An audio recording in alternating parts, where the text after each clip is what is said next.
Hello friends, welcome to my YouTube channel keep growing with Pooja ma'am. आप सभी का स्वागत है मेरे चैनल पर। तो आज हम करते हैं एचटेट के PYQ। ठीक है, हमने इससे पहले भी 1-2 क्लासेस करी है, 3 क्लासेस करी हैं। तो ये क्लास 4 है, आप प्लीज़ इसको देखना। ये क्लास 4th है। ठीक है, कौन सी क्लास है? 4th क्लास है। ठीक है,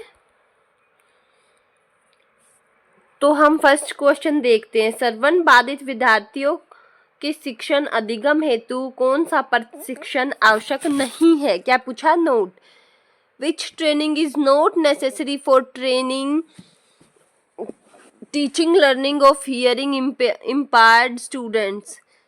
क्या पूछा है? हियरिंग इम्पायर्ड, जो सुनने में जिनको समस्या होती है उनके लिए क्या सही नहीं है? ठीक है, तो कौन सा नहीं है? तो उनके लिए सही नहीं है ब्रेल लिपि। जैसे ये जो ब्रेल स्क्रिप्ट है, ये किसके लिए? ये अंधों के लिए होती है। ठीक है, और गामक परीक्षण, ये 2 इनके लिए आवश्यक नहीं है। और ओष्ठ पठन और संकेत भाषा, लिप रीडिंग और साइन रीडिंग, ये इन दोनों के लिए है। तो आंसर क्या होगा? C और D। आंसर क्या होगा? CD। ठीक है, आंसर क्या होगा? CD। ठीक है, ब्रेल लिपि और गामक परीक्षण। ठीक है, तो आगे चले। जब एक बच्चा जिसका नैतिक विकास एक अच्छा लड़का और अच्छा लड़की घोषित होने की इच्छा पर आधारित होता है, तो वो नैतिकता के किससे संबंधित है? कौन सी अवस्था से? When the moral development of a child is based on the desire to declare a good boy, good girl, then what is the morality related with? तो इन्होंने क्या पूछा है कि वो किस स्टेज से रिलेटेड होगा? तो वो किससे होगा? व्यक्ति विनिमय से? नो। आज्ञाकारिता दंड से? नहीं। सामाजिक अनुबंधन से? नहीं। ये सब किससे है?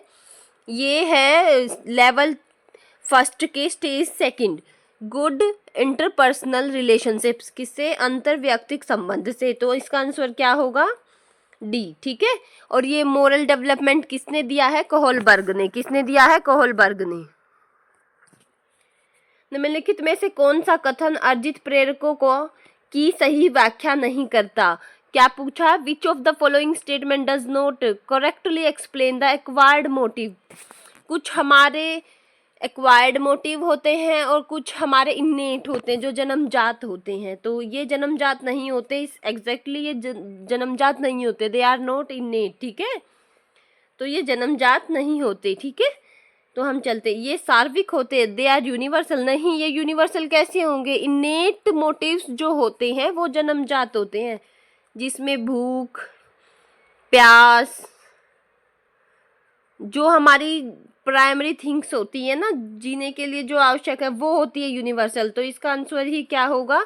इसका आंसर होगा B। वे सार्विक होते हैं, नहीं होते ये, दे आर यूनिवर्सल। ये यूनिवर्सल नहीं होते। ठीक है, अब हम आगे चलते हैं। मानसिक आयु का प्रत्यय किसने दिया? Who coined the term of mental as. जहां भी मेंटल एज पूछा जाए ना, जहां भी पूछा जाए, तो बिने सबसे पहले इस पर किसने काम किया था? इस पर काम किया था बिने ने। किसने किया था? बिने ने। ठीक है, बिने। शिक्षक का निम्नलिखित में से कौन सा कार्य सृजनशील बालक की क्षमता को अवरुद्ध करता है? कौन सा कार्य? विच of the following act the teacher blocks the potential of creative child. तो कौन सा करता है शिक्षक का? अब सारे चिंतन के लिए प्रोत्साहन, इंक्रीजमेंट ऑफ डाइवर्जेंट थिंकिंग। नहीं, डाइवर्जेंट थिंकिंग तो उसको उत्साहित करेगी, जो बॉक्स से बाहर की थिंकिंग होती है, लाइक इस तरीके से। ठीक है, और दूसरों के विचारों की अनुरूपता के पर जोर। हाँ, ये वाला पॉइंट उसको बिल्कुल अवरुद्ध करेगा। वो विचारों की अनुरूपता पर क्यों जोर देगा? जब वो खुद ही क्रिएटिव है, तो वो दूसरों के विचारों से क्यों खुद को ग्रहण करेगा? विचारों को नव परिवर्तन के लिए प्रेरणा, विचारों की अभिव्यक्ति, freedom for expression of ideas, motivation of innovation, ये सब करेगा। ठीक है, निम्नलिखित में से कौन सा बुद्धि परीक्षण एक शाब्दिक परीक्षण है? अशाब्दिक बुद्धि परीक्षण है। तो इनमें से कौन सा है जो अशाब्दिक बुद्धि परीक्षण है? इन्होंने पूछा है। आर्मी अल्फा टेस्ट तो वर्बल है, इंटेलिजेंसी टेस्ट कौन सा है? वर्बल है। Which of the following intelligence test is non verbal, तो नॉन वर्बल पूछा इन्होंने, तो नॉन वर्बल कौन सा है, तो नॉन वर्बल है बीने साइमन टेस्ट। कौन सा है, बीने साइमन टेस्ट, ठीक है। नहीं, आगे चले तो इसका आंसर आएगा रेवेन प्रोग्रेसिव मिसेज प्रिक्शन, रेवेन प्रोग्रेसिव मैस्ट्रेसिस टेस्ट, ठीक है। अनुदेशात्मक कार्यक्रम के दौरान प्रतिपुष्टि द्वारा सुधार के उद्देश्य से किया गया मूल्यांकन क्या कहलाता है। देखो अब इसमें हिंदी में समझ नहीं आ रहा, लेकिन इसमें आएगा the evaluation done for the purpose of improvement through feedback during शब्द दिखते ही हमें पता रहता है कि ड्यूरिंग, जब हम पाठ परीक्षण करवा रहे होते हैं तो उस क्लास के टाइम की बात चल रही है, तो ड्यूरिंग के समय कौन सा टेस्ट आता है, फॉर्मेटिव, तो कौन सा आएगा, निर्माणात्मक, ठीक है। जो ये सम्मेटिव है ये आएगा ऑफ लर्निंग, जब हमारे सारे सिलेबस हो जाता है टीचर, फिर बाद में जो हमारे एग्जाम्स होते हैं तब सबमिटिव आता है। डायग्नोस्टिक में क्या होता है, डायग्नोस्टिक में हम किसी की कमजोरी या किसी की परेशानी को जानने का, डायग्नोज करने का काम करते हैं, ठीक है। तो आंसर क्या आएगा, formative assessment.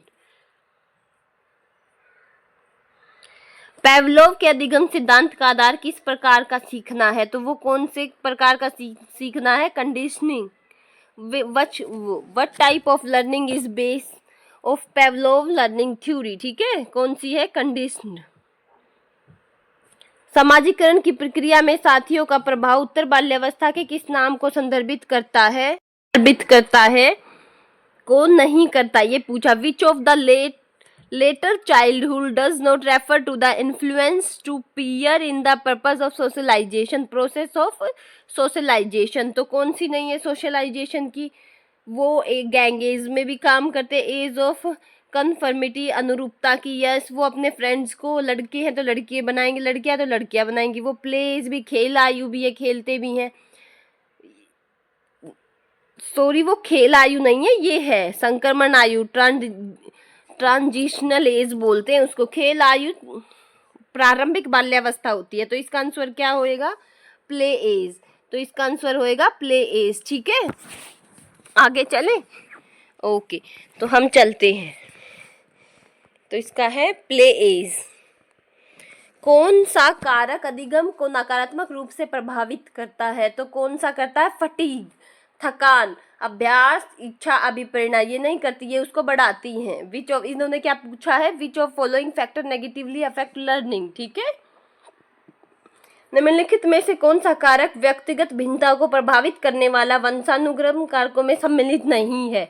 Which of the following factor is not included in the hereditary factor affecting individual differences, तो कौन सा नहीं है, शारीरिक रचना भी, बुद्धि भी करती है, अभिक्षमता भी करती है, ये तीनों करते हैं, लेकिन एटीट्यूड हमारे एनवायरमेंट पर निर्भर करता है, ठीक है।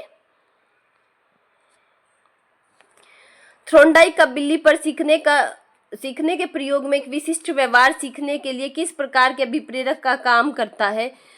इन्होंने दो थ्योरीज को एक साथ मिला दिया है, ठीक है। तो क्या पूछा, थ्रोन्डाइक के बिल्ली पर सीखने के प्रयोग में एक विशिष्ट व्यवहार सीखने के लिए किस प्रकार के अभिप्रेरक का काम करता है।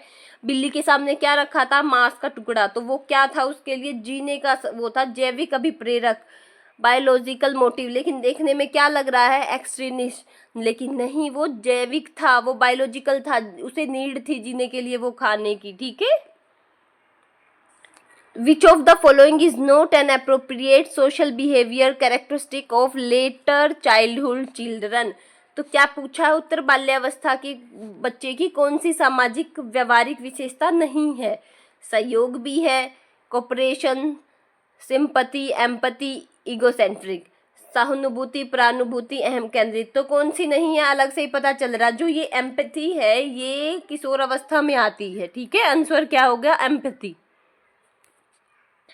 विकास की प्रक्रिया प्रारंभ होती है, विकास की प्रक्रिया कब प्रारंभ होती है, तो होती है गर्भधान से मृत्यु तक, वॉर्म टू टॉम बोलते हैं, ठीक है। कौन सी शिक्षण अधिगम पद्धति बाल केंद्रित प्रगतिशील शिक्षा में सम्मिलित नहीं है? कौन सी शिक्षण अधिगम पद्धति बाल केंद्रित एवं प्रगतिशील शिक्षा में सम्मिलित नहीं है? तो कौन सी नहीं है? परियोजना है, समाधान है, भाषण या प्रयोगात्मक? तो कौन सी नहीं है? लेक्चर। क्या नहीं है? Lecture. Which teaching learning method is not included in a child centered and progressive education? Then lecture answer. Okay.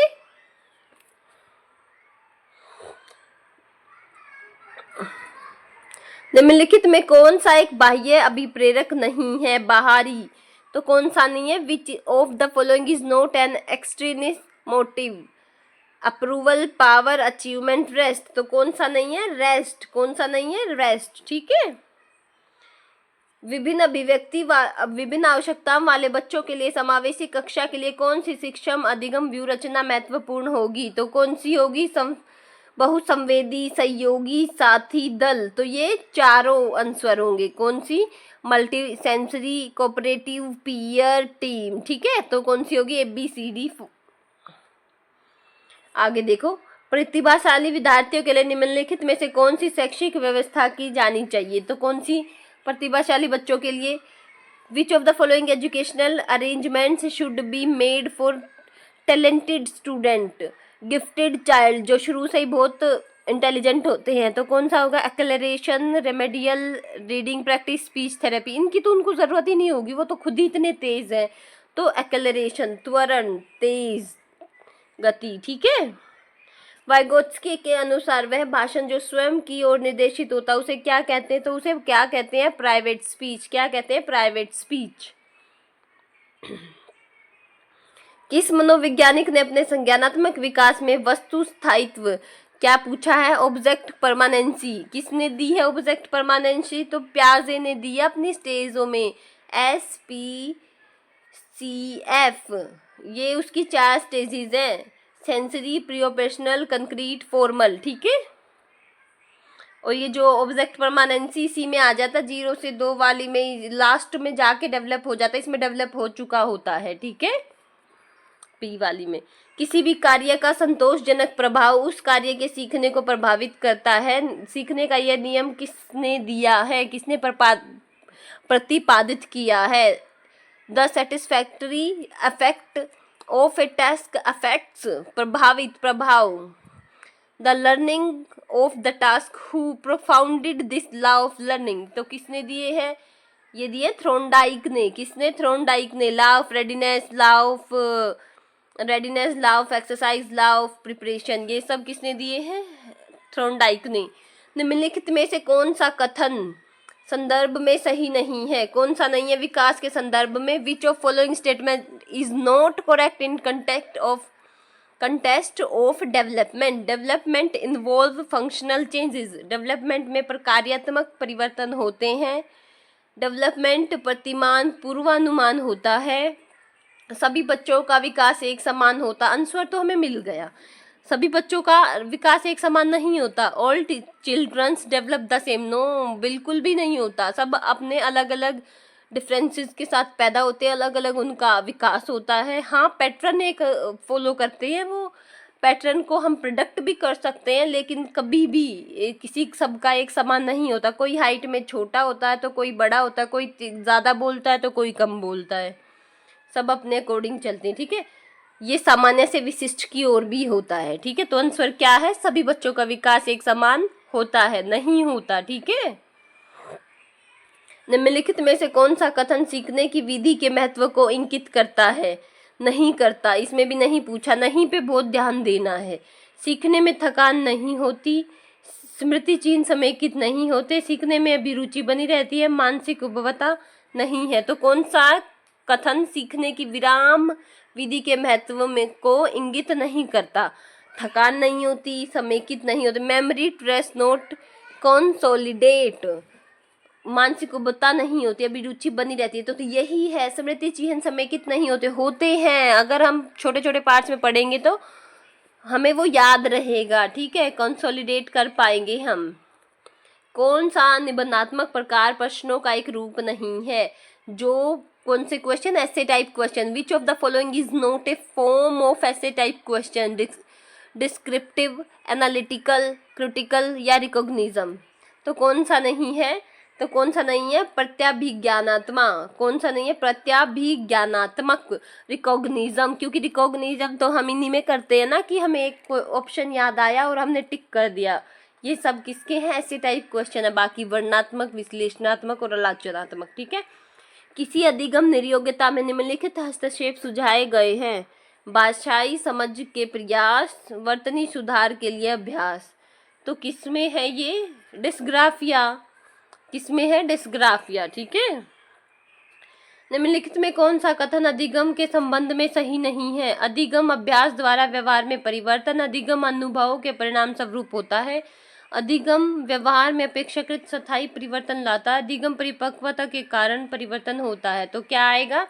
Which of the following statement not correct regarding learning? Learning is change in behaviour through practice, yes. Learning occur as a result of experience, yes. Permanent is relatively permanent change in behavior. permanent changes आते हैं behavior में।